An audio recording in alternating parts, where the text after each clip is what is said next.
हम सभी के जीवन में कभी न कभी ऐसा होता है कि हमें एक मिस कॉल लग जाती है किसी अनजान इंसान को। आज की कहानी भी इसी पे आधारित है। एक महिला लेडी डॉक्टर होती है, उसे एक मिस कॉल लग जाता है गलती से और जिसे वो मिस कॉल लगता है वो सामने वो 21 साल का वो लड़का होता है। वो जो लड़का होता है वो फ़ोन उठाता है, बात करता है, तो फिर महिला डॉक्टर जो होती है वो फ़ोन काट के रखने लगती है। तो वो लड़का पूछता है, जी सॉरी बोलते हुए। तो लड़का पूछता है, जी आप कौन बोल रही हैं, कहाँ से बोल रही हैं? और तो इतना ही बात होने के बाद जो है उन दोनों में कुछ बातें बढ़ने लगती हैं कि लड़का पूछता है आप कहाँ से हैं, कैसे हैं, क्या करती हैं? उसी पे डॉक्टर भी वो जो पूछती है वो भी उससे पूछती है कि आप कौन हैं, कहाँ हैं, कैसे क्या है? लेडी डॉक्टर और उस लड़के में 10 साल का फासला होता है और वही कुछ मिनटों में उन दोनों की इतनी अच्छी बॉन्डिंग हो जाती है कि लगता है कि दोनों एक दूसरे के बगैर रह नहीं पाएंगे। उन दोनों में इतनी अच्छी बातें होने लगती हैं कि वो लगता है कि एक दूसरे के लिए ही बने हैं।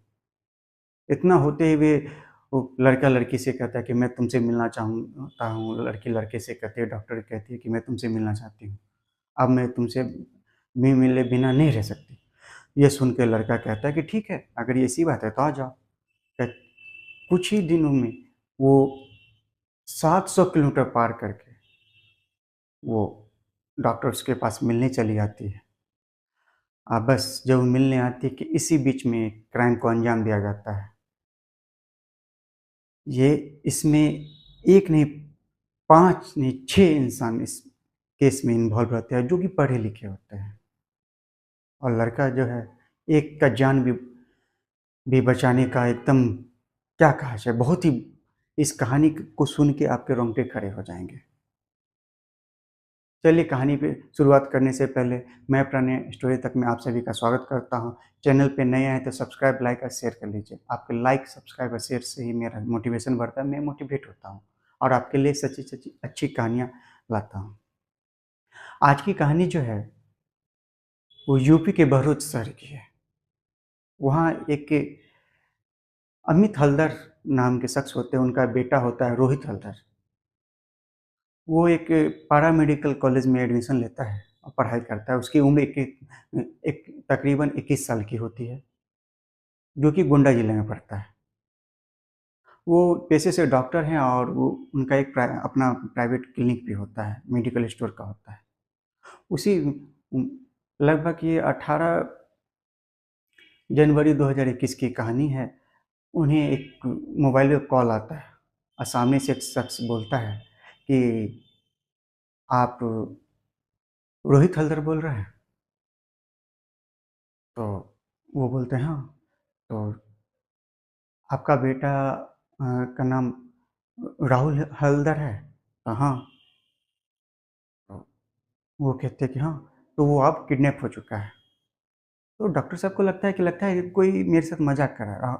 डॉक्टर साहब ने हड़बड़ाहट में, वो तो घबरा गए थे लेकिन फ़ोन काट दिया और उसके बाद अपनी वाइफ को उसके अपने बेटे को कॉल लगाया तो उनका बेटा का कॉल नॉट रीचेबल बता रहा है। अब वो परेशान, उसी कुछ ही सेकंड में फिर उन पे कॉल आता है। कहते क्या, अपने बेटे को कॉल लगा रहे थे डॉक्टर साहब, उससे बात नहीं हो पाई, उसका मोबाइल स्विच ऑफ बता रहा है। ये सब बात सुनकर डॉक्टर साहब और हालत ख़राब हो गई। फिर कुछ देर के बाद वो कहते हैं कि डॉक्टर साहब अगर अपने बच्चे की जान बचाना चाहते हो तो 70 लाख रुपए देने होंगे।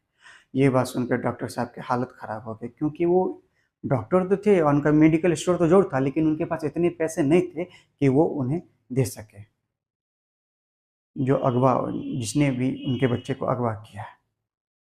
अब डॉक्टर साहब अपनी पत्नी से ही बात करते हैं और कहते हैं कि मेरा बेटा को किसने किडनैप कर लिया, कैसे कर लिया, लेकिन उन लोगों को कुछ बात तो समझ में आती नहीं कि कैसे क्या हुआ। फिर उसी ज़िले के जो एसपी होते हैं, उनके पास वो डॉक्टर साहब जाते हैं और अपने बच्चे की सारी कहानी सुनाते हैं कि ऐसे-ऐसे वो, मेरा बेटा गोंडा ज़िले में जो है सो बीएमएस कर रहा है और वहाँ के पैरामेडिकल कॉलेज का स्टूडेंट है, पढ़ाई कर रहा है और अभी उसका मोबाइल स्विच ऑफ है और उसे मुझे कॉल आया है, मुझे कहा गया है कि आप 70 लाख रुपए दें। और फिर कुछ देर में फ़ोन करके कहा जाता है उन डॉक्टर साहब को कि वो उन्होंने हाथ जोड़े, पैर जोड़े कि मुझे मेरे बेटे को छोड़ दीजिए।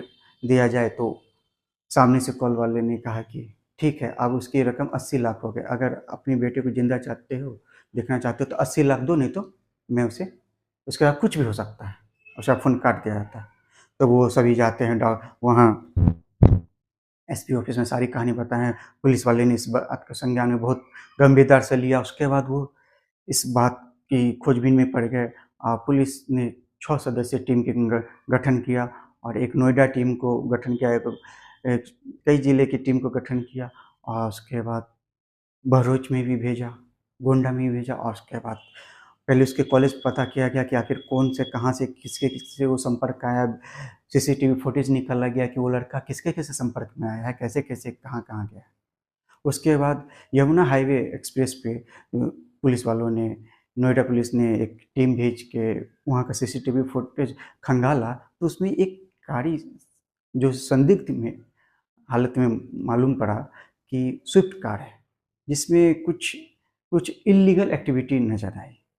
पुलिस ने उस बात को रिकॉग्नाइज़ किया और फिर जो है वो सारा कुछ खंगालने लगे, तो मालूम पड़ा कि ये गाड़ी जो है सो दिल्ली की है और वो कभी-कभी आते-जाते हैं यहाँ से। और उसमें जो भी है, तो वहाँ से जब सीसीटीवी उस यमुना हाईवे एक्सप्रेस के पास पुलिस ने एक टीम को खुफिया तौर पे वहाँ गठित कर दिया कि वो कार जब क्रॉस करेगी तो उसे धर दबोचा जाएगा उसमें बैठे सदस्यों को। तब फिर वो वहाँ आती है और जब वो कार उस यमुना हाईवे एक्सप्रेस से क्रॉस करती है तो उसी सभी को ने पकड़ लिया पुलिस वाले ने उसे। उसमें से जब कार से 2 सदस्य निकलते हैं, आगे बैठे रहते हैं, पीछे। सभी पेशे से डॉक्टर होते हैं, बहुत अच्छे डॉक्टर होते हैं, पढ़े-लिखे होते हैं और बहुत ही तो पुलिस ने वालों ने उन्हें दबोचा, खंगाला, उनसे पूछताछ बहुत कड़े तरीके। नोएडा के पुलिस वाले की टीम जब दिल्ली के ठिकाने पर पहुंचती है, उन तीनों को पकड़ के ले जाते हुए, तो वहाँ पाती है कि वो डॉक्टर साहब का बेटा उसी मकान में है और वो पाँचों छहों जो हैं वहीं से सारा सर्कुलेट करते हैं, इस तरह का गोरख धंधा का काम। फिर उस लड़का बेहोश की हालत में मिलता है। राहुल को जब होश आता है तो उससे पुलिस पूछताछ करती है कि तुम यहाँ कैसे आए, कैसे-कैसे क्या हुआ?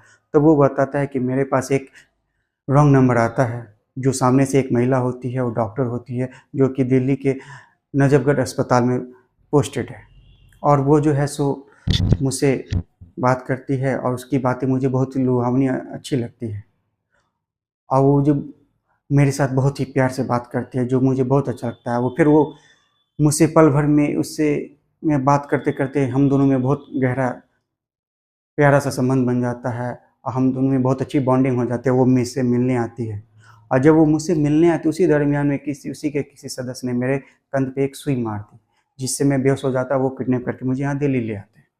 अब ये सब सारी कहानी सुनने के बाद पुलिस वाले उन तीनों को ले जाके, उनके 2 और साथी रहते हैं इसमें संलिप्त, जो सभी डॉक्टर होते हैं, उनसे भी पकड़ लिया जाता है।